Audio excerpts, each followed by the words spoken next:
Greetings everyone, welcome to the 8th episode of Churches of Wales Season 1. In this series, I take a look at buildings part of the Church in Wales and covenanted churches in Wales. In the last episode, I looked at churches that are situated to the northwest of Knighton, where I saw many beautiful buildings in settlements like Llanano, Bledvar, Bagildy, and more. In this episode, I will look at churches situated around the town of Presteigne, where I will head west to Abbey Cwmhere. I am Fabian Musto, and I present you the first season of Churches of Wales.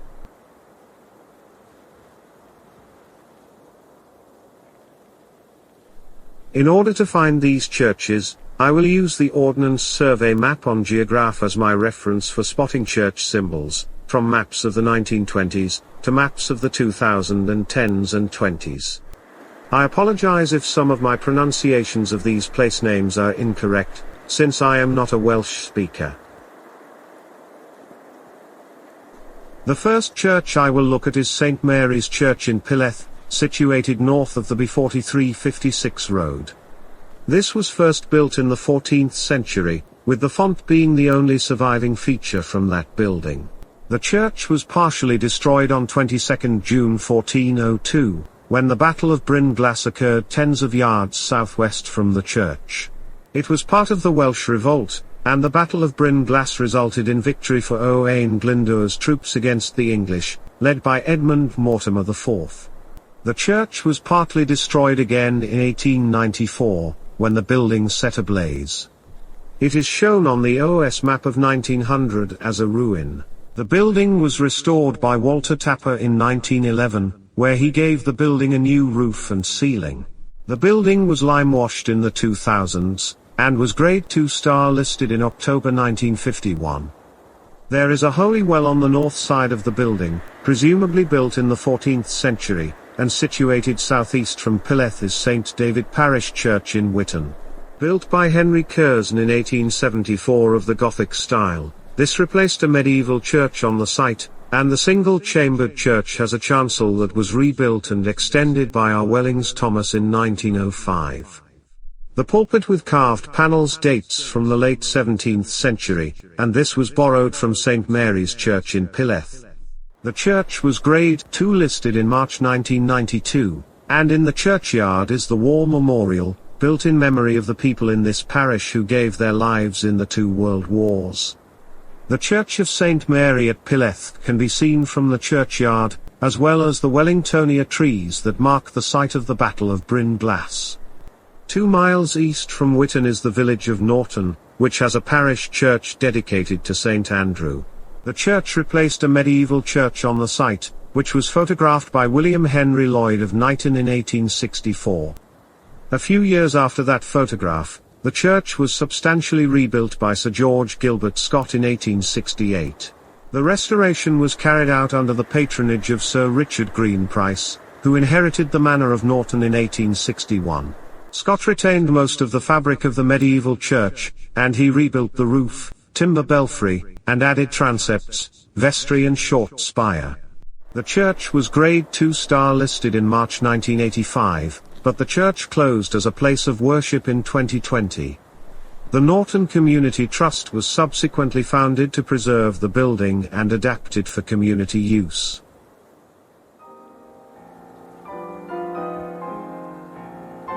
Here is St. Andrew Parish Church in the town of Presteigne, formerly the county town of the historic county of Radnorshire. Built in the 14th century in the Perpendicular Gothic style, this replaced a Romanesque church on the site, and some of the stonework of that structure survives in the east wall of the north aisle. The southwest bell tower of 3 stages was built in the 13th and 14th centuries, and there is a medieval carving of St. Andrew above the west end window in the nave. The church was restored twice in the 19th century, the second by J. L. Pearson from 1889 to 91, and in 1927 when the plaster in the chancel roof was removed. The chancel of 3 bays consists of 3 and 5 light perpendicular windows, and in the east end of the south aisle is the Lady Chapel, which has a Tudor window in the upper gable. This contains fragments of medieval stained glass. The aisles date from the 14th century, and in the north wall of the north aisle is Flemish tapestry, dating from the early 16th century. The east end of the nave has two brass chandeliers, and the one with the eagle dates from 1774, installed as a memorial to Edward Price, who died that year. The church was Grade 1 listed in November 1950. Set back near the High Street is the Wesleyan Methodist Church, built in 1867 of the Gothic style. The hall and vestry were added in 1888, and the buildings were Grade 2 listed in March 1985. This replaced an earlier Methodist church in St. David Street, built in 1810. The chapel building there was demolished in 1990. Situated in Hereford Road is the English Baptist Church, first built in 1845 and modified in 1875. This was rebuilt in the sub-classical style in 1885, and does not have listed status. Placed by the Prestine bypass on the B4355 road is this Roman Catholic church, dedicated to Our Lady and St. Therese. Built in a simplified version of the Mediterranean style, this was designed to be built by the nuns of the adjacent Carmelite convent, which was housed in Greenfield House from 1940 to 88. The chapel of 1954, designed by Francis Pollen, who later designed Worth Abbey in West Sussex, was Grade 2 listed in August 2007, and the adjacent house was Grade 2 listed in March 1985. Situated 2 miles northwest from Prestine is a Baptist church by the B4356 road, built in the arts and crafts style in 1930.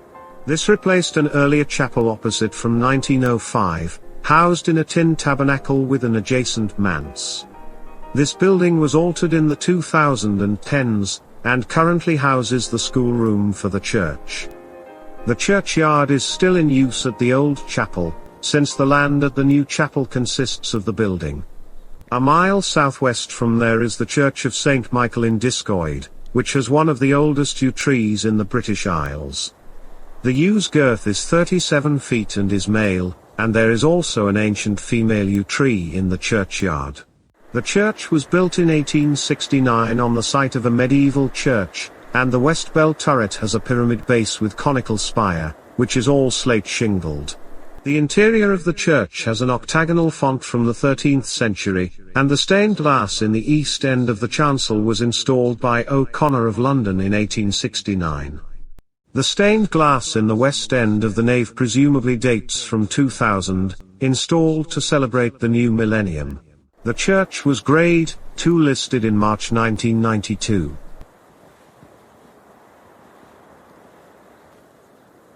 The Church of St. Michael is situated in a valley, and this was possibly built on a pre-Christian sacred site. The west bell tower is situated on what may be a prehistoric burial mound, and the tower is from the 14th century or later. The church building mainly dates from the 15th century, and the nave roof and chancel screen dates from that century. The church was in ruins during the late 19th century, but was restored in 1895. The building was Grade 2 star listed in October 1951. That church is situated north of the Radnor Forest, and the church behind me is also north of that forest. This church, however, was abandoned by 1828 or earlier, and the structure was described as roofless in 1913. The last burial in the churchyard took place in 1828, and only the foundations of the structure exist now. There are several plants on the site of the church floor, and there is a remnant of what may have formed the east entrance to the church.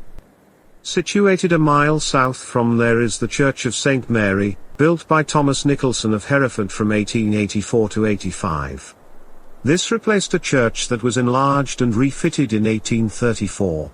Situated south from the B4372 road, the church is situated in a raised churchyard, and the building does not have listed status as of 2022.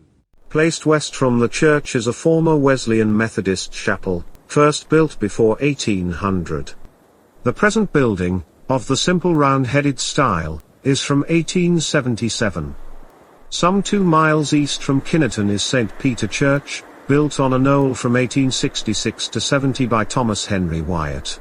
Based on the early decorated Gothic style, the wrought iron chancel screen is a noted feature of the interior, and the color of blue in the east end of the chancel is intriguing. The church was Grade II listed in February 1993. South from the church is a Bethel English Baptist church, built of the vernacular style in 1849. The building has seen little change since it was built, and was Grade II listed in February 1993. 2.5 miles south is the village and community of Old Radnor, which has a parish church dedicated to St. Stephen. Situated west from Old Radnor Hill, the building stands on a knoll, and this dates from the 15th century. This was rebuilt after Owain Glyndwr's troops attacked the original church in 1401, and the original church was built in the 6th century AD. The west bell tower of 3 stages dates from the early 15th century, making this one of the oldest surviving structures of the rebuilt church. The arrow silt windows on the crenellations are an original feature. The east lychgate to the church dates from 1882, based on the Tudor style, and the interior of the church has a few noted features from the 15th and 16th century. The screen, which extends across the nave to the north and south aisles, is from the late 15th century, and was restored in the 19th century when paint and gilding were removed. The detail on the screen is fantastic, and there are parclose screens in the Lady Chapel and North Aisle Chapel. The roof in the nave, north and south aisles presumably dates from the 16th century, but the roof in the chancel was rebuilt in 1882. Including the corbels and arch-braced truss to mark the division of the nave.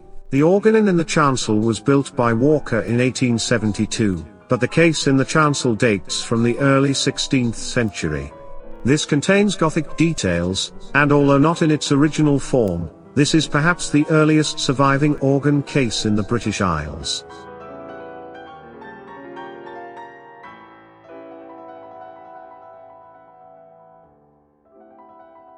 The church has floor tiles of 1882 by William Godwin of Herefordshire, England, and he moved some medieval tiles at the entrance to the Lady Chapel, situated east of the south aisle. The Lady Chapel has a pyramidal monument to Thomas Lewis of Harpton, who died in 1777. Built by William Tyler of London, who was one of the founders of the Royal Academy of Arts, this monument blocks the east end window of the Lady Chapel. The west end of the south aisle has a pre-Norman font from the 8th century, carved from a local dolerite erratic boulder, and the east end of the north aisle chapel has medieval stained glass. This dates from the late 15th century. The church was restored by Frederick Preedy of Worcester in 1882, and the church was Grade I listed in February 1993. On the east side of Old Radnor Hill is a former independent chapel, built in 1878 to replace an earlier chapel building. This closed as a place of worship during the 20th century, and was used as a storeroom by Gore Quarry at the turn of the 21st century. The chapel behind me is a Calvinistic Methodist chapel, built in 1840 of the vernacular style. Renovated in the late 20th century, this now houses an English Presbyterian church, and was Grade II listed in February 1993.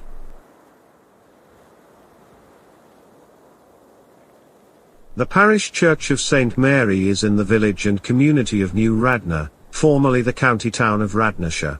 The church lies adjacent to the earthworks of New Radnor Castle, and was built in the medieval times.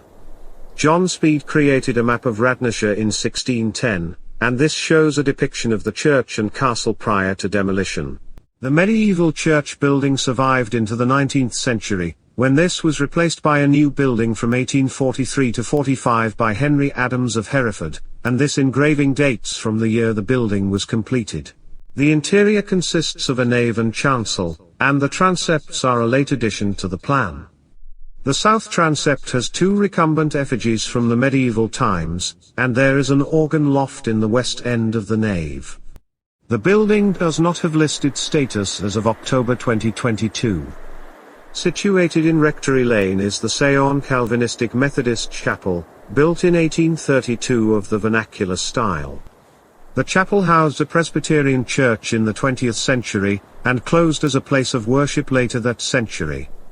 The English Baptist Church is by the B4372 road, and the Baptists first met in New Radnor at a meeting house which was built as a place of worship in 1725. The chapel building, of the simple round-headed style, was built in 1870, and still houses a place of worship as of 2022. Placed by the Red Lion Inn and A44 Road is a church dedicated to St. Michael, built in the Norman Revival style on the site of a medieval church in 1846. Built by Thomas Nicholson of Hereford, the church was modelled on Kilpeck Parish Church in Herefordshire, England. The church was presumably founded in the 12th century, and the Knights Hospitaller was among the first owners of the church here. The interior has a few features from the old church, such as the stone font, and the church does not have listed status as of 2022. Placed by the A44 road is a former Calvinistic Methodist chapel, built in the vernacular style in 1843. This later housed a Presbyterian church, and the building was a roofless ruin by 1990. Here is the Church of St. Thecla, built in 1876 by S. W. Williams of Rader. This was built on the site of a medieval church, which was in ruins prior to its demolition. The Victorian church had a west bell tower that collapsed in 1947, and this was rebuilt from 1953 to 54, using stone from this country house in Nantmel. The chancel screen is based on the original screen from the 15th century, and the arch-braced roof dates from the rebuild of the church, as well as the majority of the church fittings. The font is presumably Norman, and the west end of the nave was altered from 2019 to 21. The church was Grade II listed in August 1993. A few miles north of that church is the Friends Meeting House in the Pales, first built in 1716 and rebuilt in 1745 in the vernacular style. Quaker meeting has been held here since 1673, when the burial ground was established, and the building was Grade II star listed in September 1962. Placed by the A44 road is the site of a Presbyterian and Calvinistic Methodist chapel, built in 1822 and rebuilt in the vernacular style in 1889. The building was demolished to make way for road widening in 1990. Half a mile northwest from there is a former Friends Meeting House, built in iron in 1873. This was replaced by a brick structure of 1891, built in the simple Gothic style, and the chapel closed in 1945. The English Baptist Church in Fron was established in 1770, but the building behind me is the fourth building on the site, which dates from 1867. The first three chapel buildings date from 1770, 1806 and 1820, and the building has been used by Clandrindod Evangelical Church since August 2020. Placed east of the A483 road is St. David Parish Church, built on the site of a medieval church in 1890. The Tudor Gothic-style building has a late medieval octagonal font that is lead-lined, and there are a number of wall monuments from the late 17th to early 18th century. The church was Grade II listed in November 2004, and there is an ancient yew tree in the churchyard. Placed north from the parish church is a former Methodist chapel, which was built in 1870. This closed for worship during the 20th century. The parish church of St. Mary was built from 1865 to 66, designed by Poundley and Walker in the French Gothic style. The building replaced an earlier church on the site, built in the early 17th century. The plan consists of a nave and chancel, and the stained glass in the chancel was installed by Heaton, Butler, and Bain. This depicts the crucifixion and resurrection, with Christ in majesty in the tracery lights. The west window contains stained glass by Clayton and Bell, and this is the largest window in the building. The church was Grade II star listed in December 1985. Situated a mile southeast is a disused Baptist chapel, built in 1885. The building fell into disuse by the late 20th century, and the foundations are the only remnants of the building. The last building I will look at in this episode is an English Baptist church, which is housed in a building from 1901. Built in the arts and crafts style, this replaced an earlier building of 1829 on the site. This was photographed shortly before its demolition. I am back at Old Radnor to end this episode, with St. Stephen Parish Church seen in the background. I enjoyed looking at religious buildings around the town of Prestine, and I will continue looking at them in the next episode as I head to South Radnorshire.